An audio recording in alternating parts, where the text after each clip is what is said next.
Why do you hate African immigrants? Because it seems like Africans are the most hated immigrants all over the world, everywhere. Let's discuss why Africans migrate. Welcome back to the channel.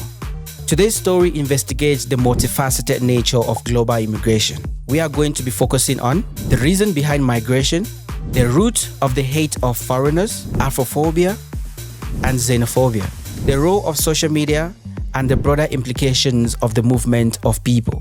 Please like, share, and subscribe for more content like this. Nobody has any idea where these people are coming from, and we know they come from prisons. We know they come from mental institutions, insane asylums. We know they're terrorists. Nobody has ever seen anything like we're witnessing right now. It is a very sad thing for our country. It's poisoning the blood of our country. It's so bad, and people are coming in with disease. People are coming. Che avevano preso l'Italia come un enorme campo profughi. L'Italia non è un enorme campo profughi. Okay, I do understand what he's talking about. I understand, don't get me wrong, I do understand, but not every single immigrant that comes into your country has these problems, because somebody's going to take it differently. Whenever he or she sees an immigrant, there's going to be a problem. But before we really jump into this discussion, what is immigration? Immigration is the movement of a person or people from one country, locality, or place of residence to settle and work in another, either permanently or temporarily. African immigration is a complex and long history driven by diverse factors. Early humans originated in Africa and gradually dispersed across the globe. Within the continent, Africans migrated for trade, agriculture, and social connections. The Soninke people, for instance, have a long history of movement across West Africa. Look, this narrative of African migration is also marked by forced migration. The transatlantic slave trade was a catastrophic event, which forcefully relocated Africans to America. And of course, it's not a slave party if Europe is not taking part in it. If Europe is not actively in it. European colonialism intensified this whole forced movement of Africans from Africa to Europe. They were forced to move to Europe to work in plantations, infrastructures, like all these beautiful buildings that you see in Europe and all that stuff. So I guess it is fair to say that without migration of slaves, without the forceful migration of slaves from Africa to Europe, Europe would be nothing. Over time, the nature of African migration shifted. Economic opportunities in Europe and other regions spurred voluntary migration in the 20th century. Despite challenges, African migrants exhibit remarkable resilience and determination, often contributing significantly to their new homes while maintaining ties to their homeland. Today, Africans continue to move both within and outside the continent. While economic aspirations remain a primary driver, conflict, displacement, and natural disasters also force many to seek refuge elsewhere. As of 2020, there were approximately 281 million international migrants globally, representing 3.6% of the world's population. This number has steadily increased over the past 5 decades. Europe and Asia host the largest numbers of international migrants, with a significant population also in North America and Oceania. But because it seems like Africans and Middle Eastern migrants are the most hated worldwide, but mostly Africans, let us discuss why Africans migrate. Basically, the reason why Europe and America is so attractive to African migrants is because your governments have fucked up and are still fucking up our continent so much that we literally have no choice but to leave and look for better opportunities elsewhere. Your continent, your countries. Alright, so look, the truth of the matter is no one really wants to leave their home country. Alright, just the thought about leaving is already stressful as F. We don't want to, but we have to, because back home, we have no more opportunities. There are no more opportunities for us. Your government, the European Union or European countries, and America, in collaboration with our leaders, have taken all of our opportunities. We have no more opportunities. Your governments have given our leaders the powers to then mess up the economy for everyone but themselves. Look at Nigeria, for example. rich in oil, but every country that you go to today, there is a Nigerian. Why? Because that government is just extra messed up. Europe and America will still do business with the country because they are getting something out of it. The continent is giving, they keep taking, they don't say anything. So now there are no more opportunities, and Africans are moving out of Africa in their numbers to go look for better opportunities in Europe and America. And like I said, the only opportunities that are left are then taken by our politicians, our leaders. They take those opportunities to make themselves rich. The richest people in Africa are politicians or people that are connected with politics. Why do you think that is? And nobody says anything. You don't say anything. No sanctions, no nothing. Basically, your governments go where they are not needed, but where they are needed, they are no show. Crazy if you ask me. And you question why you have like Africans coming to your countries in their numbers. So, why do Africans migrate? African migration is often driven by a complex interplay of the following factors: economic opportunities, conflict and violence, environmental factors, education, and family reunification. Economic opportunities. A primary motivation for African migration is the pursuit of improved economic prospects. Many African nations grapple with high unemployment rates, poverty, and limited access to resources, creating a challenging environment for individuals seeking to build a sustainable livelihood. This economic disparity drives a significant portion of the continent's population to seek opportunities beyond their home countries, especially as a significant number of opportunities in the form of money leaves the African continent on a regular basis. Africa faces significant economic outflows, particularly due to illicit financial flows. Annually, the continent loses an estimated $89 billion. That's about $270 per person in the US. This translates to approximately $1.7 billion per week leaving Africa. These outflows include money lost through corruption, tax evasion, and other illegal activities. This loss is substantial, considering it is double the amount of aid Africa receives from Western donor countries. The promise of economic stability and growth, coupled with the availability of jobs and higher wages, has led to substantial migration flows within Africa, with individuals from countries such as Nigeria, Cameroon, Ghana, and Kenya often relocating to more prosperous nations like South Africa. Additionally, the dream of a better life and the chance to build a successful future offered by developed economies has attracted African migrants to Europe and North America. These migrants often feel labor shortages in various sectors, contributing to the economies of their host countries, while also sending remittances back to their families and communities. Conflict and violence. Conflict and violence are primary drivers of global migration. Wars, political instability, and generalized violence force people to flee their homes in search of safety and security. Countries like South Sudan, Somalia, and the Democratic Republic of Congo exemplify this, with millions displaced due to ongoing conflicts. These regions face a perfect storm of challenges: large-scale wars destroying infrastructure, political instability undermining governance, and widespread violence targeting civilians. The consequences are devastating, with entire communities uprooted and seeking refuge in neighboring countries or within their own borders. It's crucial to recognize that conflict-induced migration is often intertwined with other issues like poverty, environmental crises, and lack of opportunities. These factors amplify the vulnerability of affected populations and complicate their journeys in search of a better life.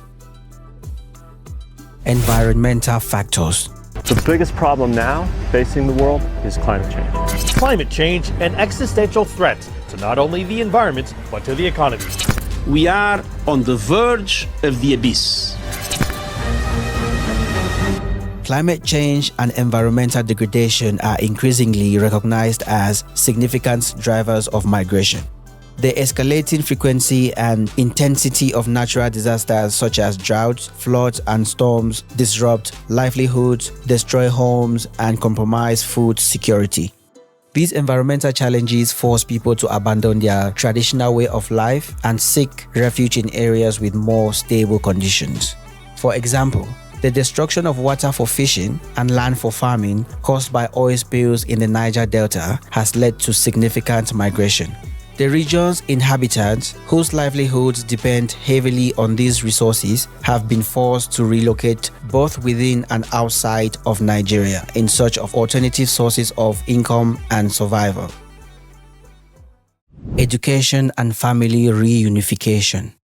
Education and family reunification are two significant factors contributing to African migration patterns. Education. The pursuit of higher education is a powerful motivator for many African students. Developed countries often offer advanced educational opportunities, research facilities, and professional networks that may be limited or inaccessible in their home countries. Consequently, a large number of African students seek to study abroad in countries like the United States, the United Kingdom, Canada, and Australia. This migration often leads to skilled labor migration, as many students remain in their host countries after completing their studies to pursue professional careers. Family reunification. Family ties play a crucial role in migration decisions. Once an individual successfully establishes themselves in a foreign country, they often seek to reunite with family members, such as spouses, children, and parents. Family reunification policies vary across countries, but they generally allow citizens and legal residents to bring their close relatives to join them. This family-based migration contributes to the growth of African diaspora communities in various parts of the world. Examples of migration flow. Intra-African migration. Increasingly, while much media attention focuses on Africans heading to Europe and America, the majority of African migrants actually move within the continent. Countries like South Africa, Kenya, and a few others are popular destinations due to their relatively stronger economies and perceived stability than most. For example, many people from Zimbabwe, Mozambique, and Malawi migrate to South Africa in search of better economic opportunities. Similarly, West African countries like Nigeria and Ghana see significant migration flows to neighboring countries such as Ivory Coast and Senegal, but also South Africa. And this is where we come across words like xenophobia and or Afrophobia. Why African migrants are hated the most. Alright, I just want to understand. Alright, I just want to understand. Is it like because they are criminals, like they are stealing jobs, or they are just scapegoated because they are Africans? The roots of xenophobia and Afrophobia. Okay, so let's talk about it. Let us talk about it. Xenophobia and Afrophobia are complex social phenomena rooted in historical, economic, political, and cultural factors. So, these forms of prejudice, because it's actually a prejudice, and discrimination manifest in various ways across different regions and communities. Understanding its roots or their roots, that's xenophobia and Afrophobia, understanding their roots is actually very, very crucial to know their impact. So let's dive in. What is xenophobia?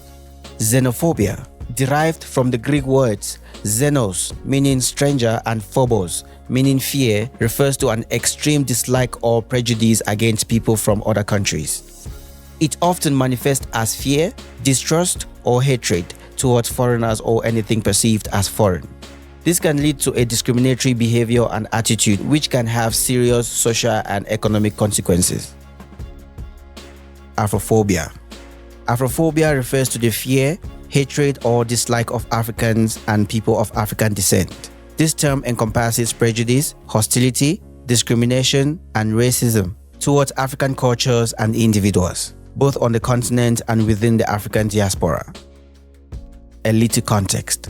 Prejudice against Africans dates back to ancient times, but it became more pronounced during the Atlantic slave trade and the colonial period.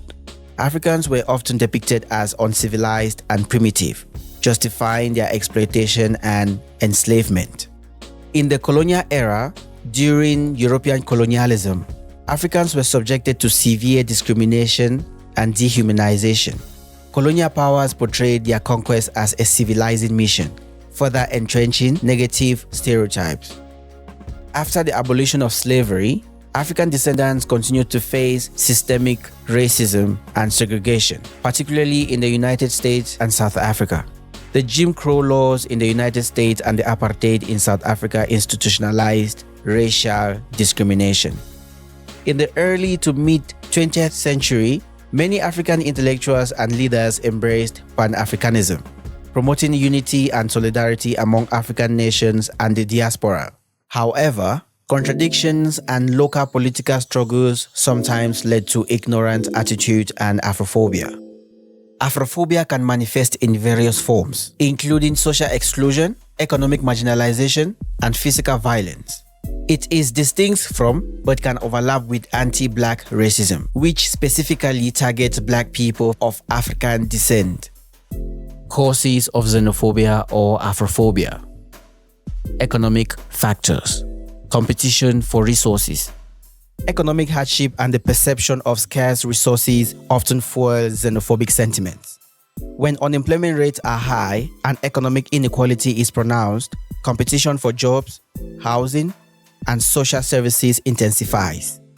In this context, migrants, particularly those from neighboring countries, can become easy scapegoats, because the belief that migrants are taking opportunities away from citizens can create a hostile environment and also foster resentment. For instance, in South Africa, where economic challenges have been persistent, there have been instances of xenophobic violence directed at migrants. This is often fueled by the perception that migrants are responsible for high unemployment rate and are unfairly benefiting from social services.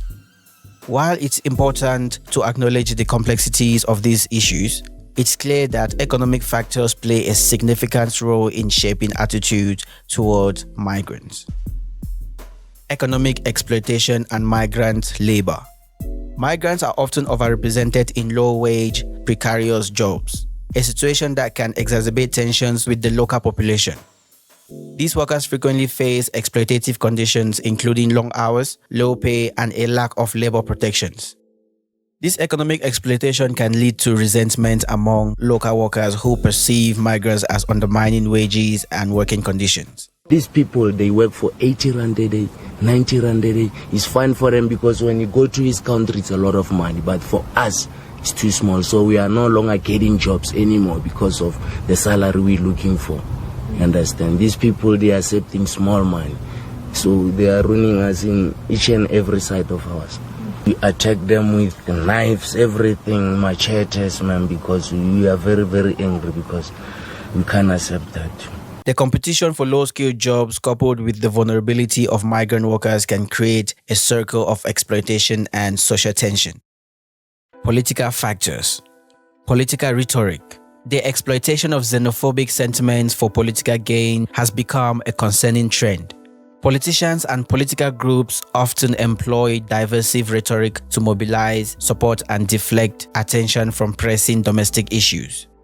By portraying migrants as criminals, economic burdens, or threats to national identity, these actors can stimulate a particular segment of the population. For instance, in Italy, former Deputy Prime Minister Matteo Salvini has made numerous statements targeting African migrants, often portraying them as a threat to Italian society and security.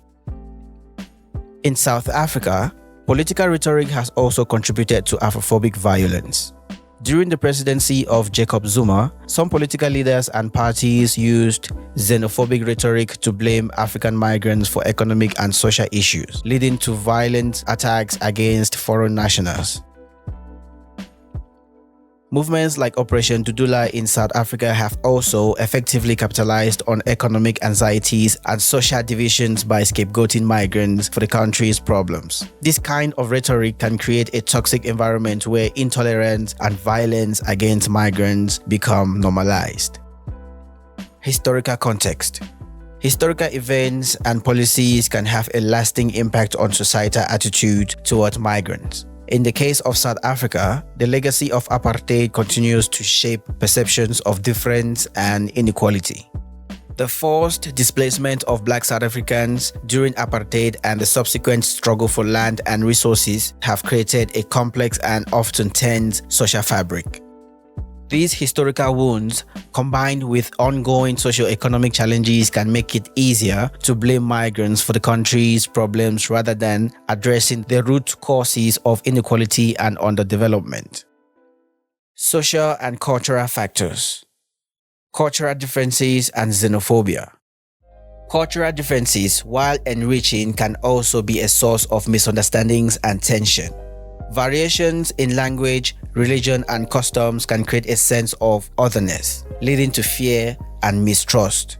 When there is limited interaction and understandings between different communities, stereotypes and prejudices can flourish. This lack of integration can exacerbate existing social divisions and contribute to xenophobic attitudes. Stereotypes, prejudices, and Afrophobia. Negative stereotypes and prejudices about specific groups are potent drivers of xenophobia. These generalizations, often based on misinformation or ignorance, can shape public opinion and lead to discrimination. African migrants in particular have been subjected to harmful stereotypes that portray them as uneducated, criminals, or a burden on host societies. These preconceived notions can fuel Afrophobia. Such stereotypes can hinder integration, limit opportunities, and contribute to a hostile environment for African migrants. Fear of the unknown. Xenophobic attitudes are often rooted in a deep-seated fear of the unfamiliar. When people encounter cultures, languages, and customs different from their own, they may experience a sense of unease or discomfort. Scapegoating. During times of economic hardship or social upheaval, migrants are often scapegoated for broader societal problems. Blaming migrants for these problems can provide a sense of relief and target for anger and frustration. Scapegoating can lead to increased hostility and violence against migrant communities as they become symbols of perceived problems facing society. For instance, in South Africa, African migrants from countries like Nigeria, Zimbabwe, and Somalia have often been blamed for various socio-economic issues, such as unemployment and crime. This scapegoating has led to violent attacks against these migrants, resulting in death, injuries, and displacement. The role of social media. Social media platforms have become powerful tools for both connecting people and spreading misinformation. In the context of migration, these platforms can be used to amplify xenophobic narratives and hatred. Rapid dissemination of misinformation. Social media allows for the rapid and widespread dissemination of false or misleading information about migrants. This can include fabricated stories, manipulated images, or exaggerated statistics. Such content can contribute to a formation of negative stereotypes and prejudices, fostering fear and mistrust of migrant communities. Echo chambers and polarization. Social media algorithms often create echo chambers, where users are primarily exposed to information that reinforces their existing beliefs. For instance, during the Brexit campaign in Britain, social media platforms were flooded with misleading information about migrants, including those from Africa. False claims about migrants taking jobs and resources from British citizens were widely shared, fueling xenophobic sentiments. This can lead to the polarization of opinions and the deepening of divisions between different groups. Xenophobic or Afrophobic views can be amplified within these echo chambers, as users are constantly exposed to similar perspectives and are less likely to encounter counter-arguments. Online harassment and hate speech. Social media platforms have become breeding grounds for online harassment and hate speech directed at migrants. Hateful comments, threats, and discriminatory language can create a toxic environment for migrant communities, both online and offline. Facts. This can deter migrants from speaking out against discrimination and limit their participation in public life. It is important to note that social media can also be a platform for promoting intercultural understanding and challenging xenophobic narratives. However, the potential for misuse and the rapid spread of misinformation makes it a complex and challenging environment to navigate. Broader implications of African immigration. Economic contributions, labor market, impact. African migrants often feel critical labor shortages in various sectors. For example, in South Africa, migrants from Zimbabwe, Mozambique, and Malawi contribute significantly to the agricultural and mining industries. In Europe, African migrants are essential in sectors like healthcare, construction, and hospitality. Remittances.